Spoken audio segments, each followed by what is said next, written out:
దానియేలు గ్రంథము 11వ అధ్యాయము ఎడమవైపు ఉందండి. 742వ పేజీ మొదటి వచనం చదువుకుందాము. మాదీయుడకు దర్యావేషు మొదటి సంవత్సరమందు మిఖాయేలును స్థిరపరచుటకును బలపరచుటకును నేను అతని యొద్ద నిలవబడితిని. రెండవ వచనం అండి. ఇప్పుడు సత్యమును నీకు తెలియజేయుచున్నాను. ఏమనగా ఇంకా 3 రాజులు పారసీక మీద రాజ్యము చేసిన పిమ్మట అందరికంటే అధికైశ్వర్యము కలిగిన 4వ రాజొకడు వచ్చును. అతడు తనకున్న సంపత్తు చేత బలవంతుడై అందరినీ గ్రీకేయుల రాజ్యమునకు విరోధముగా రేపును. 3వ వచనమండి. అంతలో శూరుడగు ఒక రాజు పుట్టి మహావిశాలమైన రాజ్యము నేలి ఇష్టానుసారముగా జరిగించును. అతడు రాజైన తరువాత అతని రాజ్యము శిథిలమై ఆకాశపు నలుదిక్కుల విభాగింపబడును. అది అతని వంశపు వారికి గాని అతడు ప్రభుత్వము చేసిన ప్రకారము ప్రభుత్వము చేయువారికి గాని విభాగింపబడదు. అతని ప్రభుత్వము వేరుతో పెరిగివేయబడును. అతని వంశపు వారు దానిని పొందరు, కానీ అన్యులు పొందుదురు. 5వ వచనమండి. అయితే దక్షిణ దేశపు రాజును అతని అధిపతులలో ఒకడును బలము పొందుదురు. అతడు ఇతని కంటే గొప్పవాడై ఏలును. అతని ప్రభుత్వము గొప్ప ప్రభుత్వము అగును. 6వ వచనమండి. కొన్ని సంవత్సరములైన పిమ్మట వారు ఉభయులు కూడుకొనెదరు, మరియు వారు ఉభయులు సమాధాన పడవలనని కోరగా దక్షిణ దేశపు రాజైన రాజకుమార్తె ఉత్తరపు దేశపు రాజునొద్దకు వచ్చును. అయినను ఆమె భుజబలము నిలుపుకొన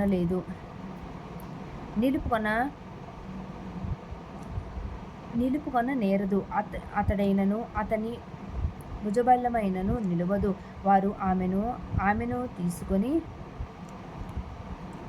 వచ్చిన వారిని ఆమెను కనిన వారిని ఈ కాలమందు ఆమెను బలపరిచి వారిని అప్పగించెదరు.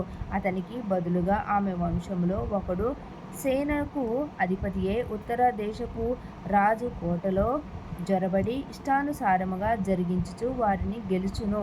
మరియు అతడు వారి దేవతలను సొమ్ములను విలువగల వారి వెండి బంగారు వస్తువులను సహా చెరపట్టి ఐగుప్తునకు తీసుకొని పోదురు. అతడైతే కొన్ని సంవత్సరములు ఉత్తర దేశపు ప్రభుత్వము కంటే ఎక్కువ ప్రభుత్వము చేయును. 9వ వచనమండి. అతడు దక్షిణ దేశపు రాజు దేశములో చెరబడి మరలా తన రాజ్యమునకు వచ్చును. అతని కుమారులు యుద్ధము చేయబోని మహాసైన్యముల సమూహమును సమకూర్చుకొందురు. అతడు వచ్చి ఏరువలే ప్రవహించి ఉప్పొంగును. యుద్ధము చేయబోని కోటదనుక వచ్చును. 11వ వచనమండి. అంతలో దక్షిణ దేశపు రాజు అత్యుగ్రుడై బయలుదేరి ఉత్తర దేశపు రాజుతో యుద్ధము జరిగించును. ఉత్తర దేశపు రాజు గొప్ప సైన్యమును సమకూర్చుకొనినను అది ఓడిపోవును. ఆ గొప్ప సైన్యము ఓడిపోయినందున దక్షిణ దేశపు రాజు మనసున అతిశయపడును. వేల కొలది సైనికులను హతము చేసినను అతనికి జయము కానేరదు.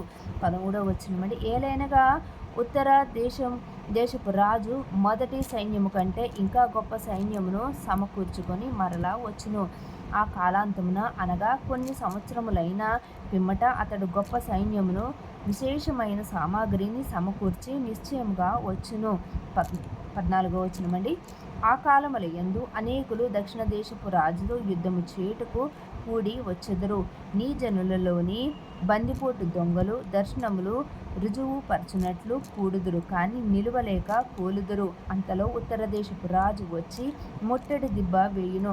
దక్షిణ దేశపు రాజు యొక్క బలము నిలువలేకపోయినందునను అతడు ఏర్పరచుకొనిన జనము దృఢ శౌర్యము పోయినందునను ఉత్తర దేశపు రాజు ప్రాకారము గల పట్టణమును పట్టుకొనును. 16వ వచనమండి. వచ్చిన వానికి ఎదురుగా ఎవరును నిలవలేక పోయినందున తనకిష్టము వచ్చినట్టు అతడు జరిగించును గనుక ఆనందము గల ఆ దేశములో అతడుండగా అది అతని బలము వలన పాడైపోవును.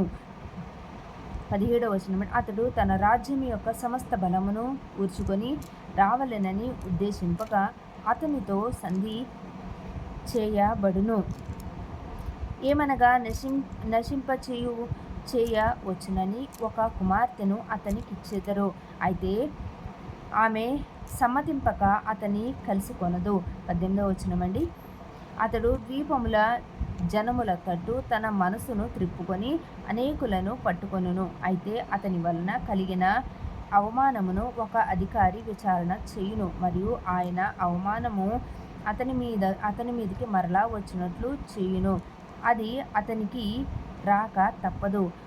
అప్పుడతడు తన ముఖమును తన దేశములోని కోటల తట్టు త్రిప్పుకొనును. కానీ ఆటంకపడి కూలి అగుపడక పోవును. 20వ వచనమండి. అతనికి మారుగా మరి ఒకడు లేచి ఘనమైన రాజ్యము ద్వారా పన్ను పుచ్చుకొను వానిని లేపును. కొన్ని దినములైన పిమ్మట అతడు నాశనమగును. కానీ ఈ నాశనము ఆగ్రహముల వలనైనను యుద్ధము వలనైనను కలుగదు. 21వ వచనమండి. అతనికి బదులుగా నీచుడగు ఒకడు వచ్చును. అతనికి రాజ్య ఘనత ఇయ్యరు గాని నెమ్మది కాలమందు అతడు వచ్చి ఇచ్చకపు మాటల చేత రాజ్యమును అపహరించును. 22వ వచనమండి. ప్రవాహము వంటి బలము అతని ఎదుట నుండి వారిని కొట్టుకొని పోవుట వలన వారు నాశనమగుదురు. సంధి చేసిన అధిపతి సహా నాశనమగును. 23వ వచనమండి. అతడు సంధి చేసినను మోసపుచ్చును. అతడు స్వల్ప జనము గల వాడైనను ఎదురాడి బలము పొందును. 24వ వచనమండి. అతడు సమాధాన క్షేమము గల దేశమునకు వచ్చి తన పితరులు కానీ తన పితరుల పితరులు గాని చేయ దానిని చేయును. ఏదనగా అచ్చట ఆస్తిని దోపుడు సొమ్మును ధనమును విభజించి తన వారికి పంచి పెట్టును. అంతటా కొంతకాలము ప్రాకారములను పట్టుకొనుటకు కుట్ర చేయును. 25వ వచనమండి. అతడు గొప్ప సైన్యమును సమకూర్చుకొని దక్షిణ దేశపు రాజుతో యుద్ధము చేయుటకు తన బలమును సిద్ధపరచి తన మనసును రేపుకొనును గనుక దక్షిణ దేశపు రాజు గొప్ప సైన్యమును సమకూర్చుకొని మహాబలము గలవాడై యుద్ధమునకు సిద్ధపడును. అతడు దక్షిణ దేశపు రాజునకు విరోధమైన ఉపాయములు చేయ ఉద్దేశించినందున ఆ రాజు నిలువలేక పోవును. ఏమనగా అతని భోజనమును భుజించువారు అతని పాడు చేసెదరు, మరియు అతని సైన్యము ఓడిపోవును గనుక అనేకములు హతులగుదురు. 27వ వచనమండి. కీడు చేయుటకై ఆ ఇద్దరు రాజులు తమ మనసులు స్థిరపరచుకొని ఏకభోజన పంక్తిలో కూర్చుండినను కపట వాక్యములాడెదరు. నిర్ణయ కాలమందు సంగతి జరుగును గనుక వారి ఆలోచన సఫలము కానేరదు. 28వ వచనమండి. అతడు మిగుల ద్రవ్యము గలవాడై తన దేశమునకు మరలును, మరియు పరిశుద్ధ నిబంధనకు విరోధి అయి ఇష్టానుసారముగా జరిగించి తన దేశమునకు తిరిగి వచ్చును. నిర్ణయ కాలమందు మరలి దక్షిణ దిక్కునకు వచ్చును, కానీ మొదట ఉన్నట్టుగా కడపట ఉండదు. 30వ వచనమండి. అంతటా కిత్తీల ఓడలు అతని మీదికి వచ్చుట వలన అతడు వ్యాకులపడి అనే మాటకి అర్థము ఓడిపోయి అనండి. మరలా పరిశుద్ధ నిబంధన విషయంలో అత్యాగ్రహము గలవాడై తన ఇష్టానుసారముగా జరిగించును. అతడు మరలి పరిశుద్ధ నిబంధనను నిషేధించిన వారెవరని విచారించును. 31వ వచనమండి. అతని పక్షమున శూరులు లేచి పరిశుద్ధ స్థలపు కోటను అపవిత్రపరచి అనుదిన బలి నిలిపి వేసి నాశనమును కలుగా చేయు ఏమైనా వస్తువును నిలువబెట్టుదురు. 32వ వచనమండి. అందుకతడు ఇచ్చకపు మాటలు చెప్పి నిబంధన అతిక్రమించి వారిని వశపరుచుకొనును. అయితే తమ దేవుని నెరుగువారు బలము కలిగి గొప్ప కార్యములు చేసెదరు. 33వ వచనమండి. జనములో బుద్ధిమంతులు అనేకులకు బోధించుదురు, కానీ వారు బహుదినములు ఖడ్గము వలనను అగ్ని వలనను కృంగి చెరపట్టబడి హింసింపబడి దోచబడుదురు. 34వ వచనమండి. వారు కృంగిపోవు సమయమందు వారికి స్వల్ప సహాయము దొరుకును. అయితే అనేకులు ఇచ్చకపు మాటలు చెప్పి వారిని హత్తుకొందురు, కానీ నిర్ణయ కాలము ఇంకా రాలేదు గనుక అంత్యకాలము వరకు జనులను పరిశీలించుటకును పవిత్రపరచుటకును బుద్ధిమంతులలో కొందరు కూలుదురు. ఆ రాజు ఇష్టానుసారముగా జరిగించి తన్ను తానే హెచ్చించుకొనుచు అతిశయపడుచు ప్రతి దేవత మీదను దేవాది దేవుని మీదను గర్వముగా మాట్లాడుచు ఉగ్రత సమాప్తియగు వరకు వృత్తి పొందును. అంతటా నిర్ణయించినది జరుగును. 37వ వచనమండి. అతడు అందరికంటే ఎక్కువగా తన్ను తాను హెచ్చించుకొనును గనుక తన పితరుల దేవతలను లక్ష్యపెట్టడు. మరియు స్త్రీల కాంక్షిత దేవతను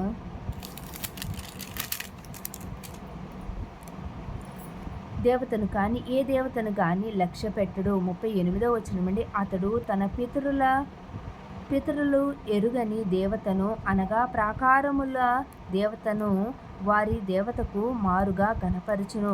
బంగారును వెండిని విలువగల రాళ్లను మనోహరమైన వస్తువులను అర్పించి ఆ దేవతను గణపరచును. 39వ వచనమండి. మరియు ఆ క్రొత్త దేవతను ఆధారము చేసుకొని కోటలకు ప్రాకారములు కట్టించి నూతన విధముగా తన వారికి మహాఘనత కలుగచేయును.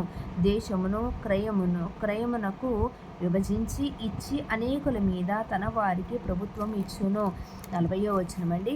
అంత్యకాలమందు దక్షిణపు దేశపు రాజు అతనితో యుద్ధము చేయును. మరియు ఉత్తర దేశపు రాజు రథములను గుర్రపు రౌతులను అనేకమైన ఓడలను సమకూర్చుకొని తుపాను వలె అతని మీద పడి దేశముల మీదుగా ప్రవాహము వలె వెళ్ళును. 41వ వచనం. అతడు ఆనంద దేశమును ప్రవేశించుట వలన అనేకులు కూలుదురు. కానీ ఎదోమీయులను మోయాబీయులను అమోనీయులలో ముఖ్యులను అతని చేతిలో నుండి కొనెదరు. 42వ వచనమండి. అతడు ఇతర దేశముల మీదికి తన సేన నంపించును. ఐగుప్తు సహా తప్పించుకొన నేరదు. 43వ వచనమండి. అతడు విలువగల సమస్త బంగారు వెండి వస్తువులను ఐగుప్తు యొక్క విలువగల వస్తువులన్నిటినీ వర్షపరుచుకొని లుబీనీలను కుషీలను తనకు పాదసేవకులుగా చేయును. 44వ వచనమండి. అంతటా తూర్పు నుండి ఉత్తరము నుండి వర్తమానములు వచ్చి అతని కలత పరచును గనుక అత్యాగ్రహము కలిగి అనేకులను పాడు చేయుటకును నశింపచేయుటకును అతడు బయలుదేరును. 45వ వచనమండి. కాబట్టి తన నగరు డేరాను సముద్రములకును పరిశుద్ధానందము గల పర్వతమునకును మధ్య వేయును. అయితే అతనికి నాశనము రాకుండుటకై సహాయము చేయు వాడెవడును లేకపోవును. నెక్స్ట్ అధ్యాయం 12వ అధ్యాయం అండి.